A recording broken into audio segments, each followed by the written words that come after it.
ರಾಜ್ಯದಲ್ಲಿ ಗೃಹಲಕ್ಷ್ಮಿ ಯೋಜನೆ ಬಂದ್ ಆಗುತ್ತಾ ಅನ್ನುವಂತಹ ಮಾತುಗಳು ಸಾಕಷ್ಟು ಕೇಳಿ ಬರ್ತಾ ಇರುವಂಥದ್ದು. ಅದರಲ್ಲೂ ಕಳೆದ 2 ತಿಂಗಳಿಂದ ಗೃಹಲಕ್ಷ್ಮಿ ಹಣ ಹಾಕಿಲ್ಲ ಅನ್ನುವಂಥ ಮಾತುಗಳು ಕೂಡ ಕೇಳಿ ಬರ್ತಾ ಇದ್ದಾವೆ. ಇದಕ್ಕೆ ಖುದ್ದು ಸಚಿವೆ ಲಕ್ಷ್ಮೀ ಹೆಬ್ಬಾಳ್ಕರ್ ಅವರು ಇದ್ದಾರೆ, ಅವ್ರನ್ನೇ ಮಾತಾಡ್ತೀನಿ.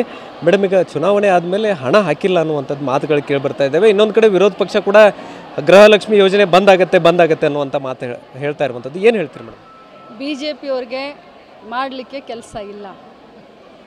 ಜನ ಅವ್ರಿಗೆ ಅಧಿಕಾರ ಕೊಟ್ಟಂಥ ಸಂದರ್ಭದಲ್ಲಿ BJP ಏನೂ ಮಾಡಲಿಲ್ಲ.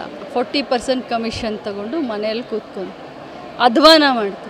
ಇಡೀ ಜನ ನೋಡಿದ್ದಾರೆ ಕರೋನಾದಲ್ಲಿ ಅವರು ಮಾಡಿದಂಥ ಏನೇನು ಕೆಲಸಗಳನ್ನು ಇಡೀ ರಾಜ್ಯದ ಜನ ನೋಡಿದ್ದಾರೆ. ಇವತ್ತು ನಾವು ಭಾಷೆನ ಯಾವ ರೀತಿ ಜನರಿಗೆ ಕೊಟ್ಟಿದ್ವಿ ಆ ರೀತಿ ನಾವು 5 ಗ್ಯಾರಂಟಿಗಳನ್ನು ಬಹಳ ಚೆನ್ನಾಗಿ ಇವತ್ತು ಅನುಷ್ಠಾನ ಮಾಡಿ ಕೆಲಸವನ್ನು ಮಾಡ್ತಾಯಿದ್ವಿ.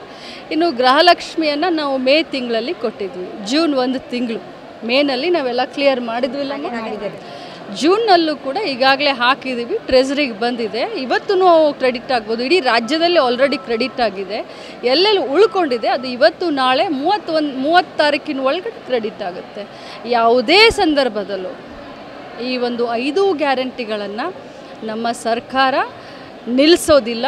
ಕೊಟ್ಟ ಭಾಷೆ ಹಾಗೆ ನಾವು ನಡೆದುಕೊಳ್ತೀವಿ. ಗ್ಯಾರಂಟಿ ಯೋಜನೆ ಒಳಗೆ ಈ ಗೃಹಲಕ್ಷ್ಮಿ ಮೇಲೆ ಎಲ್ಲರೂ ಕಣ್ಣಿದೆ. ಬಹುತೇಕ ಬಂದ್ ಆಗುತ್ತೆ ಅನ್ನುವಂಥದ್ದು ಸಾಕಷ್ಟು ಬಾರಿ ಹೇಳಿಕೆಗಳನ್ನು ಕೊಡ್ತಾ ಇದ್ದಾರೆ ಮೇಡಮ್. ಇದು ಈ ಕೆಲವೊಂದಿಷ್ಟು ದಿನಗಳಿಂದ ಹಣ ಬಂದಿಲ್ಲ ಅನ್ನುವಂಥ ಕಾರಣಕ್ಕೆ ನಾನು 1000 ಸಾರಿ ಹೇಳಿದ್ದೀನಿ, ಮೇನಲ್ಲಿ ಎಲ್ಲರ ಅಕೌಂಟಿಗೆ ದುಡ್ಡು ಹೋಗಿದೆ.